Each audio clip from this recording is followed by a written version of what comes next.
Hello guys, welcome. This is collective reading. Be open-minded, hindi halos lahat makaresonate. Piliin nyo lamang And thank you nga po pala sa mga nag-subscribe, sa mga bumabalik. Welcome po tayo. Start na tayo. Give me the message for collective please.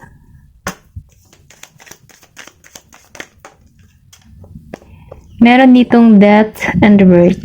Okay, nakikita ko dito, no, may bagong simula na parating sa inyo. Kumbaga, dun ka sa point ng buhay mo na bigla ka talaga, sobrang nasaktan, Kumbaga, may natapos man, meron ditong magsisimula or may bagong simula na mangyayari sa'yo, okay?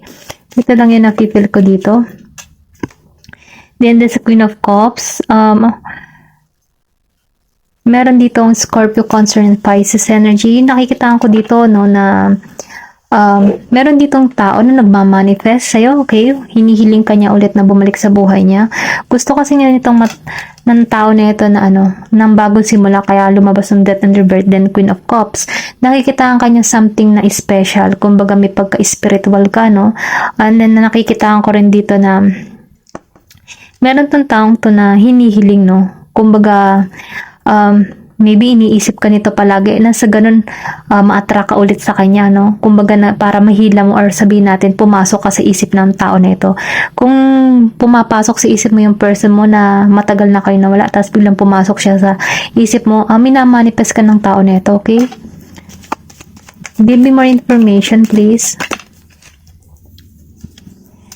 Meron ditong Six of Swords. Nakikita ko dito, no, na yung person mo, nahihirapan siya, or pwede rin sabihin, nahihirapan ka din sa sitwasyon ninyong dalawa, okay? Nakikita ko dito na inalisan mo to ng mabigatang kalooban, okay? Ito lang yung nakikita ko. Kumbaga, nagkaroon ka dito ng pasakit. Pero ganun pa man, kahit inalisan mo to ng mahirapang kalooban, bumabawi ka hinahanap mo muli yung sarili mo. Kasi nakikitaan ko dito na nahirapan ka okay? Nahirapan ka sa sitwasyon yung dalawa. Nakatuod ka ngayon sa new beginning mo, okay? Ito lang yung nakikita ko. Give me more information, please. Meron ka dito the King of Cups. Kumbaga, hindi kayo balance, no? Ikaw Queen of Cups, siya King of Cups reverse. Kumbaga, nakikitaan ko dito, no? May pagkano siya, hindi seryoso, no? Or pwede rin sabihin before, ganun yung energy niya. Kumbaga, may pagkano, playful, playboy, playgirl, mga ganyan, or sabihin natin na hindi rin siya masyadong relihiyoso, no? Kumbaga liberated, may bang ganong pag-uugali, kasi magkaiba kayo, no? Kumbaga iba yung paniniwala mo sa paniniwala niya. Kumbaga hindi kayo chemistry, ito na yung nakikita ko, kaya siguro hindi kayo nagkasundo, no? Kaya inalisan mo to kasi meron ditong kaibahan sa inyong dalawa. Okay? Ito lang yung nakikita ko. Pero ganun pa man, yung person mo, gusto niya ng pagbabago. Give me more information. Meron dito, Aries, Leo, Sagittarius. Then, Pisces, Cancer, Scorpio. Okay? Ito lang yung lumalabas dito. Nakikita ko dito, no? Dun ka ngayon sa sa healing process mo, kumbaga nagme-meditate ka or something na nakapokus ka sa iyong sarili, okay? Nakikita ko rin dito kasi na may boundary ka, okay? Kumbaga pinoprotektahan mo yung sarili mo. And then nakikita ko dito na andun ka ngayon sa peace of mind mo, okay? Ito lang yung nafe-feel ko dito. Ayun, okay?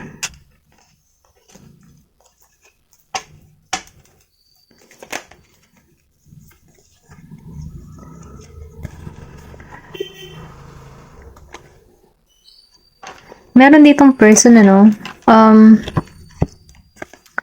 Aries, Leo, Sagittarius. Then, malakas yung Aries, okay? Ito yung nakikita ko. Meron ditong tao na na nakafocus sa kanyang financial, okay? Maybe ikaw tong nanonood, no? Andun ka ngayon sa maraming humahanga sa'yo. Kasi nakita ko rin dito na may pagbabagong nagaganap sa'yo, okay? Then nakikita ko rin dito na na may mabagal. Yung person mo hindi makalapit siya hindi makalapit sa yung person mo, mabagal siya ngayon, ano, kumbaga, hindi siya, ano eh, kumbaga, ganun pa rin yung kanyang attitude eh, yung ugali niya, hindi pa nagmamatured, okay, kumbaga, pawishi-washi, hindi alam kung ano talaga yung gusto, okay, kasi nakikita ko rin dito kasi, na, kaya siguro gusto ng tao nito na magkaroon kayo ng panibagong simula, kasi nakikita niya yung pagbabago mo eh, kumbaga, andun ka na sa point na minamahal mo na yung sarili mo, nakikita niya kanya sa social media na gumaganda, okay, pumopogi, ano, kumbaga nagiging maayos ang takbo ng buhay mo. Then nakikita ko rin dito, ano, yung iba sa inyo, maraming followers, okay, maraming humahanga sa'yo, okay, dahil doon sa ganong impact, no, yung person mo, nakakaramdam dito ng ano, something na selos, ano, okay, ito lang yung nakikita ko, naiinggit na si selos siya, dahil sa tinatamasa mo ngayon. Kaya gusto nito ng ano, panibagong simula. Natatakot din to na merong makakita sa'yo or sabihin natin na matuon ka sa ibang direction, na sabihin natin na hindi mo na siya mabigyan pansin pa. Pasensya na sa tahol ng aso. Give me more information. Ito gusto nitong tumalsik, okay? Meron ditong Ace of Pentacles. Nakita ko dito eh, gusto niya ng offer, gusto niya ng bagong simula sa inyong dalawa. Gusto niya bigyan pa ng pagkakataon yung inyong dalawa, no? Kaya lang, nasa sayo kung tatanggapin mo pa rin tong tao na ito, okay? Ito lang yung nakikita ko. Kasi, ano eh, ito yung gusto niya mangyari. Kaya lang itong tao, ito hindi makalapit sa'yo kasi may hiya siya. Nahihiya siya sa kanyang ginawa sa'yo. Kasi nakikita niya ng malaking pagbabago sa'yo, okay? Malaki ang nangyari sa yung pagbabago. Meron dito Virgo, Capricorn, Taurus, and Aries, Leo, Sagittarius, and Gemini, Scorpio, Cancer, and Pisces. Okay, ito lang yung nakikita ko. Tingnan pa natin kung ano pa yung mensahe para sa'yo.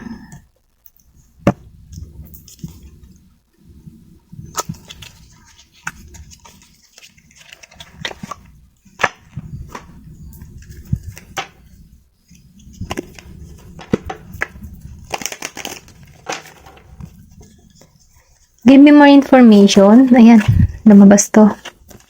Twin flame union, heart, body, minds, and soul.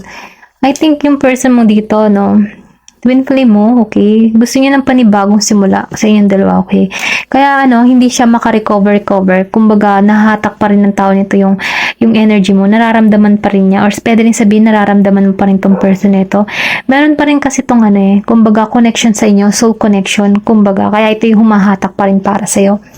Then, nakikita ko rin dito na ano, kaya hindi rin to maka-move on, ano, nagkaroon to ng ano, realization. So, ngayon gusto niya ng panibagong simula. Kaya lang, hindi niya lang alam kung paano papasok siya sa buhay mo. Kasi, iba ka na eh, nag-growth ka na eh, kumbaga nag-matured ka na. Eh siya, ganun pa rin yung mindset niya, okay? Give me more information. Madami to. Meron ka ditong rendezvous. Ano bang basa dito? Rendezvous. Basta ito yun. A private getaway for two is calling you. So, ibig sabihin, ano, kahit kayo nagkalayo, no, tinatawag ka. Ang kumaga, I mean, sa tinatawag ka, parang tinatawag yung soul nyo sa bawat isa. Kumbaga, pag iniisip ka nito, pumapasok siya sa isip mo. Okay? Kumbaga, naghahatakan kayo eh. Kumbaga, itong taong ito, hindi pa rin niya, no? Iba pa rin yung nararamdaman ng tao nito sa'yo. Kumbaga, attraction pa rin siya. Na-attract pa rin siya sa'yo. Kaya ito yung nafe-feel ko. Kung makikita mo dito, no? Meron ditong parang energy, tingnan mo. Kumbaga, nahahatak pa rin siya sa presensya mo. Okay? Kumbaga, itong taong ito, nasasabik at nasasabik pa rin sa'yo. Okay? Give me more information.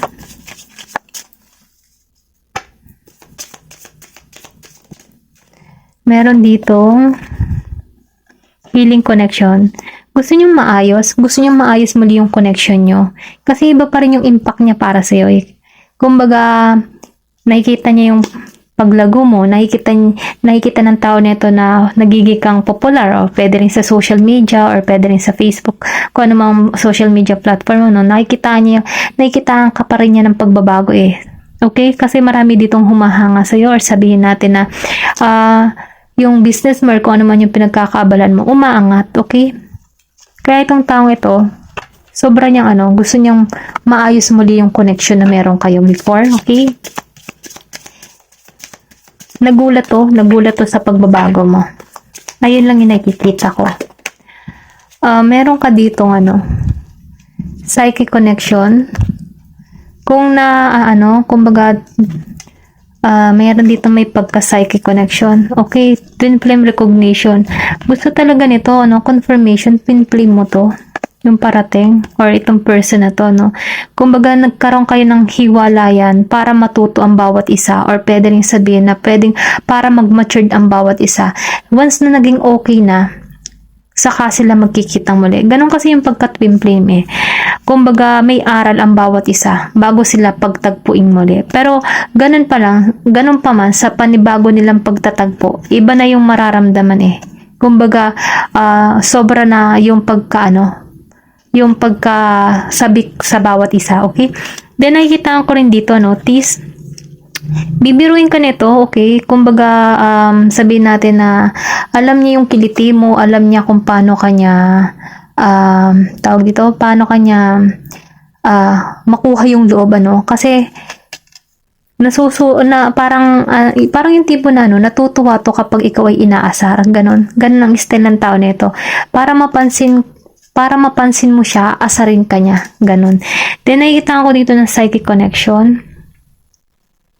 Kumbaga, yung inyong connection, kahit hindi kayo magsalita sa bawat isa, naiisip niyo pa rin ang bawat isa, okay? Kahit medyo matagal na, naaalala ka ng tao nito, ikaw minsan, sumasagit naaalala mo pa rin ng tao nito. Kumbaga, nahihirapan din kayo sa connection nyo, kumbaga, nahihirapan kayo na maayos, kumbaga, kahit kayo nagkalayo, hindi pa rin mawala sa isip mo yung tao nito at siya, kahit matagal ng panahon, kumbaga, hindi pa rin to makarecover sa'yo, okay? Ito lang yung nafe-feel ko.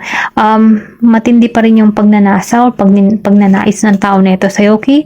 Gusto niya ng bago simula at gusto niya gusto niya ng offer, new beginning para sa yung dalawa, okay? Kaya lang hindi niya alam kung paano. Kaya nag-iisip to, mabagal ang pagkilos nito para sa'yo. Kasi andun pa siya sa point na hindi pa siya nagmamatured. Kaya mas mainam kung lumapit man ito, wag mo agad pahirapan mo para makita niya yung worth mo, okay? Ayun lamang Thank you for watching and love and peace.